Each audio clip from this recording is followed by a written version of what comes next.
climate machine took some baby steps forward last week in Brazil, in Belem, Brazil, for the COP30, the 30th annual conference of the parties, the UN Climate Summit. Andrew Muller, contributor to the New American, and I were there in person, and boy, did we learn a lot. We're going to try to cram in as much as we can in this short episode of Behind the Deep State. Welcome, by the way, to Behind the Deep State. I'm Alex Newman, senior editor at the New American magazine. Folks, for me, one of the big takeaways was how clearly the spiritual nature of this battle manifested itself. And I wasn't the only one who noticed. Andrew also noticed, and so did Debbie Bacigalupi, a third member of our team. So we've got some special morsels. They unveiled the official Dragon Jaguar Guardian spirit of the COP30. It was a gift from the Chinese Communist Party, the most murderous dictatorship in the history of humanity. So we'll break all that down for you. But first, Andrew Muller, welcome to Behind the Deep State. Thanks very much for joining us today. Oh, it's a pleasure, Alex. We had a great time in Brazil and happy to be here now to expose everything we covered. Yeah, and it was a crazy time in Brazil. Of course, they arrested Jair Bolsonaro, former president, and probably the would-be current president, had it not been for the massive voter fraud and the intervention of Joe Biden and his Department of Defense and the CIA in ensuring a smooth transfer of power to a convicted communist criminal named Lula. He loves his L symbols. But let's start with the climate summit, and we'll see if we have time to talk a little bit more about the communist takeover of Latin America and Brazil in particular going forward. The first big takeaway, folks, they did come up with an annual agreement like they do every year.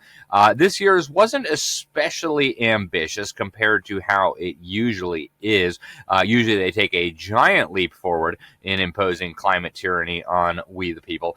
This year, of course, Donald Trump boycotted the summit, so we'll have some details on that in just a moment. But they started off by welcoming the efforts of all non-party stakeholders in addressing and responding to climate change, including those of civil society, the private sector, financial institutions, cities, and other subnational authorities in multi-level climate action, and calls on all actors to continue working together to accelerate and scale up climate action worldwide to keep 1.5 degrees centigrade within reach, build resilience, and mobilize means of implementation. Folks, that whole 1.5 thing at Paris, the governments of the world came together, Obama joined them, and they agreed they were going to try to keep warming below 1.5 degrees Celsius. They pretend like they have a magic formula and that if we reduce CO2 emissions by X, then we'll get Y in temperature. Of course, they have no such data that's legitimate, but they like to pretend anyway. And they also decided urgently, they said, to advance actions to enable the scaling up of financing, that's wealth redistribution, for developing country parties, that's kleptocratic governments of these third world countries, for climate action from all public and private sources to at least $1.3 trillion per year by 2035. And they emphasized the urgent need to remain on a pathway towards the goal of mobilizing at least $300 billion annually for developing country parties, that again means third world kleptocrats, per year by 2035 for climate action, with developed country parties, that's you, taking the lead. In other words, hand it over, folks, we're still going to take your money. Andrew, this is the second one of these that you have gone to. They got a lot more done in Azerbaijan. You and I were there in Baku. They promised they were going to globalize carbon markets. They agreed to that initial 1.3 trillion per year. What was your takeaway on these negotiations and the kind of back and forth before we get into Donald Trump's very conspicuous absence? Yeah, so I think that it's a good way to look at this is that, of course, the UN is not trying to stop climate change. That is not the objective here. The objective here is to enslave humanity to bring about a one world globalist system of government. And make no mistake, every time they have one of these COPs, every day that goes by that the UNFCCC and the United Nations still exists is a successful day for their cause of achieving multilateralism, which is their word for globalism. And this COP did move the goalposts closer to that. They want money, and you mentioned the 1.3 trillion a year by 2035. That was in the agreement, subverting the Trump administration and encouraging countries, particularly the United States, to push climate radicalism all the way down to subnational governments, which is local governments, was in this document. So the ultimate goal is bringing about a global system of government, enslaving you, enslaving your family, enslaving your children, and that is what this is about. The document doesn't have anything about fossil fuels in it. That was a big scandal amongst the climate believers, but it shouldn't be a surprise because they don't really want to fully get away from fossil fuels, nor do they really fully want to stop global warming. They want to create a system through the United Nations to be able to enslave you and to be able to harass you. And every year that goes by where they have another one of these successful events is one step closer to that objective. Yeah. And folks, I do hope you understand this thing with the climate change is really fundamental to the whole effort to globalize governance and the economy and even religion. We'll talk a little bit about the religious angle. It was very clear at this one. But one of the big noteworthy things about this climate summit was the very conspicuous absence of the U.S. government. Interestingly, for the first time ever, the U.S. government did not send anyone. There was no official member of the American delegation. We reached out to the State Department, and they said to us this: the Trump administration refused to use taxpayer dollars to send or facilitate any official travel for this conference, which is dedicated to hamstringing the American economy and bankrupting the American people. Of course, we agree. We know that is true. But even with Donald Trump missing in action, even with the U.S. government missing in action, it did certainly knock some of the wind out of their sails, although plenty of the globalists were very pleased with it. They did make some big progress on undermining national sovereignty, undermining individual liberty, undermining the economic prosperity of the West. So, for example, under the guise of climate adaptation, they agreed to, as we mentioned, triple wealth redistribution from taxpayers in wealthier nations. They agreed, all of them, by the way, because the United States wasn't there, they agreed to rally behind the Paris Accord, which Trump has, of course, removed us from. And they also set a new system of global indicators to track progress on climate. That was enshrined in this year's deal. Lula, the Brazilian communist and would-be dictator of Brazil, he had early on in the conference called for creating a global environmental council that would force these decisions on governments, whether they wanted it or not. They had to settle for the less ambitious goal of just creating the tracking and the measurements so that they can, at a future time, enforce these things. But a lot of the progress that did happen there took the form of these supplemental agreements that they agreed to outside of the formal Conference of the Parties system. So one of the ones that they created was a system for global censorship that we'll talk about. Another separate agreement brought together the BRICS, China, Brazil, not yet India, Russia, and South Africa, but I'm sure they will join, and the European Union to work on creating a single unified international carbon market. They also agreed on phasing out fossil fuels. A group of about 85 governments and dictatorships did their own little informal agreement where they agreed to continue moving on that. But one of the things that was so interesting about the United States not being there was the way some of these globalists were cheering it. Jean Sue, and we reported on this at the New American, she's with the Center for Biological Diversity, said, hey, this is great. We'll pass a more ambitious agreement by consensus since the U.S. government isn't here to cause problems, and then we'll enforce it on America in 3.5 years once we have a new president. You also had the head of the UNFCCC, former head of the UNFCCC, the UN Framework Convention on Climate Change, Christiana Figueres, saying, wow, this is wonderful. We're glad that the United States is not here because that will prevent them from distracting and disrupting this whole process. But while the conference was going on, Trump dropped a pretty significant bombshell. He actually suggested that there may be prosecutions of the people involved in promoting the climate fraud. So check this out. Everything was a new scam, green, green, green. Look, I'm all for the environmental, everything. I'm all for climate change. You know, they have new word, climate change. It used to be global warming. It's global warming. Well, that didn't work because it started coming down. They did the global cooling thing. Then they just said, we can't keep up with this. It's too much. So we'll go, perfect words, climate change. They're covered. If it rains, if it snows, if it's warm, it's climate change is destroying the world. Remember? The world was supposed to have been gone 2 years ago. They gave us 12 years, Howard, to live, right? 12 years. But that was 14 years ago. The world was going to burn up, but it got actually much cooler. These people, it's a little conspiracy out there. We have to investigate them immediately. They probably are being investigated. We were actually They probably are being investigated. We asked a number of folks down in Brazil what they thought about that, and got a variety of different reactions. But really, the folks at these climate venues just 100% drinking the Kool-Aid. Only one guy, when he found out Trump was against it, said, "Oh, well, you can't be against Trump. He's the king of the world." So fun stuff. But we did have some non-official U.S. representation. Gavin Newsom, of course, showed up. Andrew, one of the things that you looked at closely while we were down there was these so-called subnational governments getting involved in the battle, especially a lot from the United States. We actually interviewed some key people, including State Representative from New Mexico, also commissioner from the Port of Seattle. You can find those folks over at thenewamerican.com. They both said, we need to keep moving, whether Trump and the federal government are involved or not. Gavin Newsom, of course, signed a bunch of fake little treaties with foreign governments, obviously totally unconstitutional. According to the U.S. Constitution itself, state governments cannot make agreements with foreign governments unless there's permission from Congress. But what was your takeaway from the subnational side of this, Andrew, which was a big emphasis of this conference? Yeah, well, the UN really only has two options right now with the lack of the United States involvement, and that is subversion and deception. The subversion element of that is what they are calling the subnational push, which did end up making a cameo in their final agreement that was released a few days ago.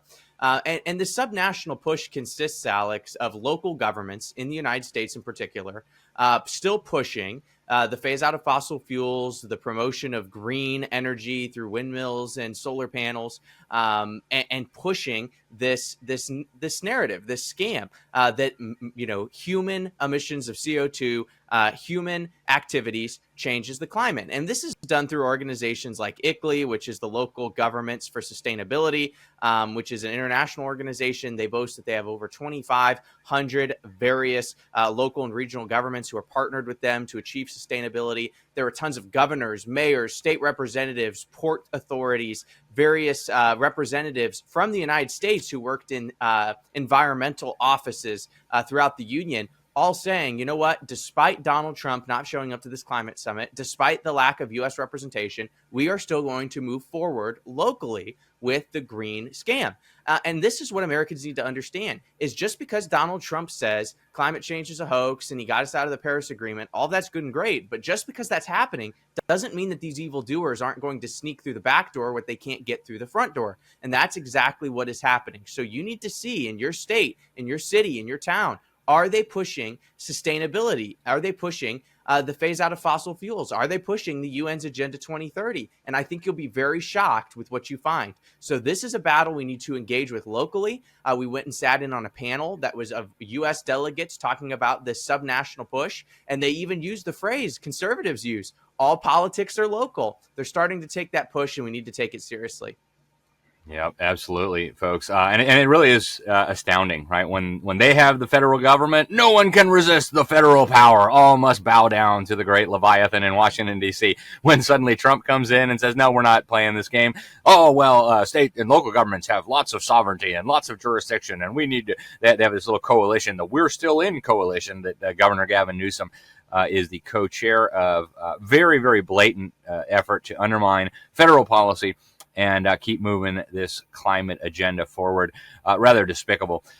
Andrew, one of the agendas that you focused on, you did a great article on this for The New American, was how they're moving very rapidly now toward censorship. In fact, they came up with a side agreement that you covered for TNA, folks. You can find that at thenewamerican.com, focusing on what they call misinformation. We've got some clips from the new UN censorship czar. But before we get there, Andrew, talk about this little side agreement that actually a lot of U.S. allies, including Canada, signed on to.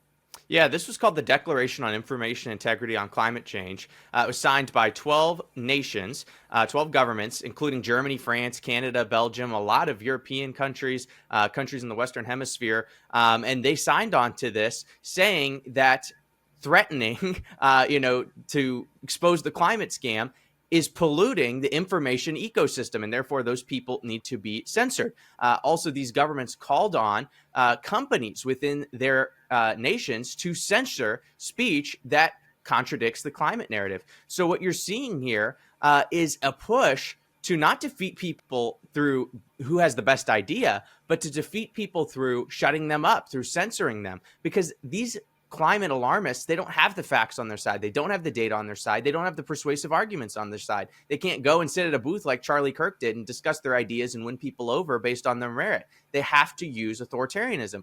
And this is right in line with when you go on YouTube and you watch a video and it comes up on the bottom and it says what the United Nations says the truth is about climate change. This is what they're looking to push. And it was actually Lula da Silva during his opening remarks at the COP. He said, in the era of disinformation, obscurantists, which are you and I, Alex, reject not only scientific evidence, but also the progress of multilateralism, which is globalism. They control algorithms, sow hatred and spread fear. They attack institutions, science, and universities. It's once again time to defeat the denialists. And this document supports the Global Digital Compact that the UN pushed at the Summit of the Future in 2024 that we covered in New York City. And they want to clean this information ecosystem to make sure it is spotless of parasites like you and I who dare doubt the edicts of the United Nations. So people need to start taking this very seriously because they are going to move to absolute Orwellian censorship because they can't win just on the ideas. Yeah, it's truly astounding. And one of the lead focal points on this is a lady by the name of Charlotte Scabin. And we've got a couple of clips here from her. So, folks, you can see they're openly now talking about shutting down your ability to speak. Here is this lead UN climate advisor. Check it out. With all our 193 member states on issues around information integrity and climate action.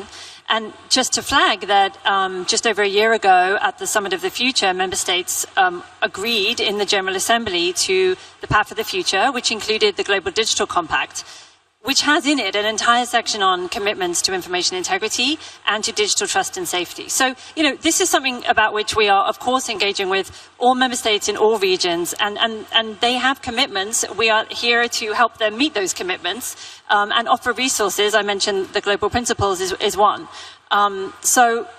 Yes, of course, these discussions are happening globally. And you mentioned state actors. I think the Secretary General has been very clear in his position that we must fight disinformation, we must fight online harassment, we must fight greenwashing, we must fight all attempts in the information ecosystem to undermine climate action, regardless of the actor. So, our position is clear, and I think the responses that we've laid out and that we're pursuing as part of the global initiative really look towards constructive solutions in that regard. So I hope what she just said was clear, folks. It's not enough to just silence you and me. Even state actors who contradict the narrative, who interfere with climate action, need to be silenced. And, of course, Donald Trump was the 800-pound screaming gorilla in the room. They did it during COVID. They took away his social media accounts. And if you think they won't try to do it on climate change, as more and more people see through this fraud, you are kidding yourself. Now, here she is saying that it's not just those who undermine the so-called science behind climate change that need to be silenced. It's also those who question the solutions. Here she is. Check it out. The UN's first ever global risk report, which was released in July of this year, confirmed what many of us have been observing for some time. And that is that mis and disinformation represent a top global vulnerability, and it's one for which the international community is insufficiently prepared to address. It's been globally underestimated, and it's still unfolding. And this was closely followed in the report by environmental vulnerabilities. So purveyors of climate disinformation don't simply deny climate change. They undermine climate action by attacking researchers, scientists and journalists personally, by questioning the scientific consensus around climate change and creating false narratives around climate solutions. And they're also seeking to skew the perceptions of policymakers, of the people here negotiating, to make them think that the public opposes climate action, when in reality the opposite is true. And the problem is twofold as we see it, because climate change is being weaponized as a wedge issue to polarize entire societies and to undermine and disrupt democratic processes. So what we're witnessing is a kind of sophisticated, what we call information laundering. So it's false claims that are kind of deliberately cycled through multiple platforms to appear credible. It's much like money laundering, but with disinformation. And the winners in this economy, this disinformation economy, because it is, are fossil fuel interests, they are certain political actors, and they're digital influencers online who are monetizing outrage and lies. All right. So there you have it, folks. If you don't agree, not just with their pseudoscience, but even with their solutions to save us from the problems identified by their pseudoscience, you are the problem, and you shall be silenced. Now, none of this is surprising when you consider the official guardian spirit of the United Nations COP30. This is going to sound like a bad joke, but it's actually not. It's true. The Chinese Communist Party, CCP, donated a statue, a monument of some kind, and they themselves called it the Dragon Jaguar Guardian Spirit of the COP. If you're watching us now, you can see this. If you're not, I'll try to describe it for you. It's this grotesque humanoid figure with giant demon horns, holding the world in its hands with COP30 on it. And again, it is an official gift from the CCP to Brazil to guard the climate summit. Our post on X on that got almost 350,000 views as of this recording, and really popular. Obviously, a lot of Brazilians were unhappy. They said no, Brazilian Christians said Brazil belongs to Jesus, not this weird dragon jaguar demon spirit. But Andrew, you shot some really good photos of this, and you made some comments to me while we were there about how this highlighted the real spiritual nature of the battle. What are your thoughts on this jaguar dragon demon spirit? Well, we were really, I think, the first outlet to actually go down there and do a video reporting in front of it, Alex. I saw it on Wednesday when we were down in Brazil. I just happened to see it algorithmically on X with a post that had a blurry photo of it, and it had hardly any views. And I said, we got to hunt this down and find it. So we were able to find it. We went down and saw it, and it is the representation of what we're fighting. As Ephesians 6 says, that we do not wrestle against flesh and blood, but against spiritual forces and a spiritual sickness. And that is what this represented to me, that this isn't about the climate. It's not about just getting money and grifting. It's not just about the hypocrisy of flying in private jets that these people do to the climate summits. This is actually a spiritual war where these people at the United Nations, some of them know it, some of them don't know it, but they're still moving towards an unbiblical, anti-God system, which is a one world system of government that is demonic, that is inspired by Satan. And this statue of this beast, which is this, as you said, Alex, this demon with a jaguar face and spikes coming out of its back and demon horns coming out of its head and human hands grasping the earth, roaring as it does so. This is what the Antichrist looks like, is described in Revelation 12. I don't think it's a stretch to say that. I think it's apparent. And this is, and plenty of Brazilian Christians did point that out. That yes. Wow, that sure looks a lot like the demonic figure in Revelation 12:9 that is described, the dragon that deceived the world. Really interesting. And it was ironic because, they claim to be so concerned about misinformation, disinformation, and the official government propaganda service actually talked about misinformation spreading in the aftermath of the fire. And they highlighted one of my tweets, which had, again, almost 350,000 views as of this recording. My tweet said, this is literally the official guardian spirit of the COP30 climate summit. It was a gift from the CCP regime to Brazil. And they use that as an example of misinformation. But then they add somebody else's tweet, which I did not put, that said, fire in one of the COP30 pavilions in Belem. Would the response to the statue presented by China in demonic format for the COP30?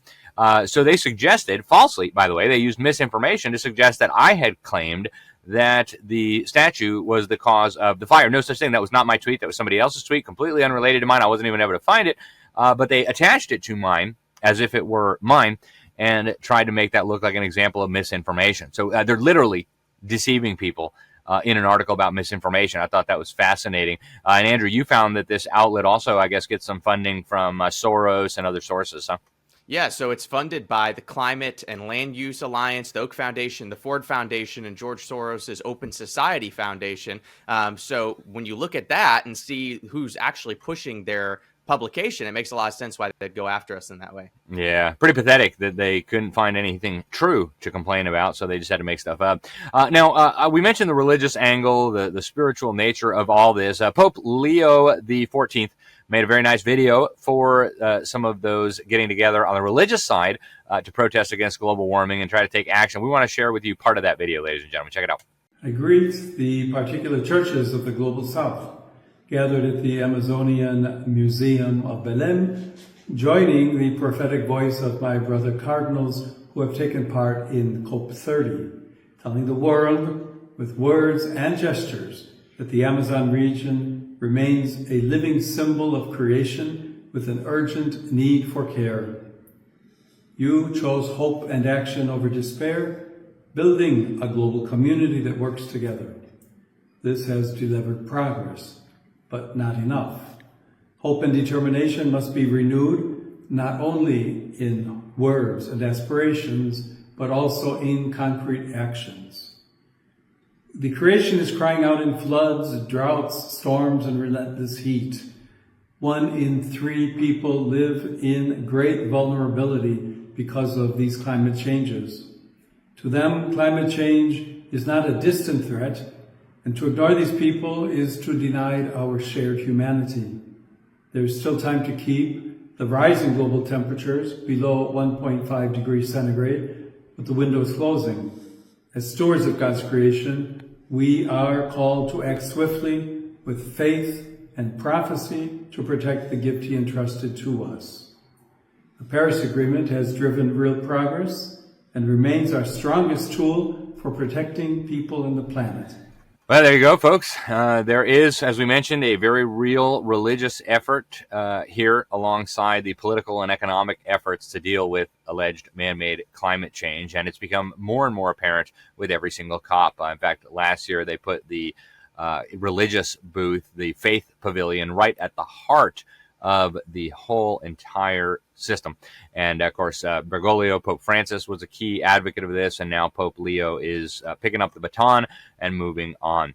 Now, the COP30 did catch fire while we were there. You can actually see, if you're watching us, you can see Andrew was interviewing a guy who made a grotesque statue of our president, Donald Trump. He called it the Orange Plague, Kingdom and Justice. And as this interview was underway, the COP30 venue actually caught on fire. They never did give us a final report on what happened. They suggested some sort of electrical issue was going on. But a lot of people were talking about it as a fitting symbol, right? The dark clouds over the COP30. Andrew, we're almost out of time. What's your final takeaway here for the folks watching and curious about COP30? That it's spiritual, Alex, that they'll try to rope all this in with scientific talk and political jargon, but this is spiritual. They want to have a one world system of government that's opposed to the biblical idea of having sovereign nation states. They want you to pay for it. They want you to be ignorant. And if you speak back against it, they're going to shut you up and take you off the internet and try to cancel you. So now's the time to be engaged in this, to wake up, to fight back locally, to fight back journalistically in every way we can, and resist it, because they're not going to stop. Yeah, amen. Couldn't agree with you more. Folks, you'll find a lot more of our coverage on this at thenewamerican.com. You'll find a lot of interviews we did. You can't always push back on these folks or you'll get kicked out of the conference. So we just let these people speak their mind in their natural environment. You can get a taste of what that's like. We encourage you to check it out. Also, if you do want to get involved, get over to jbs.org and you can become part of the solution. But step one is getting informed, and you can find a whole lot more, again, at thenewamerican.com.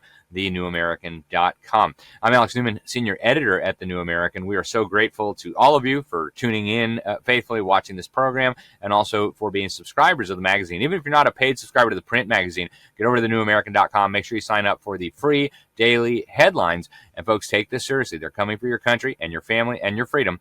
I'm Alex Newman. Till next time, thanks for watching. God bless you all.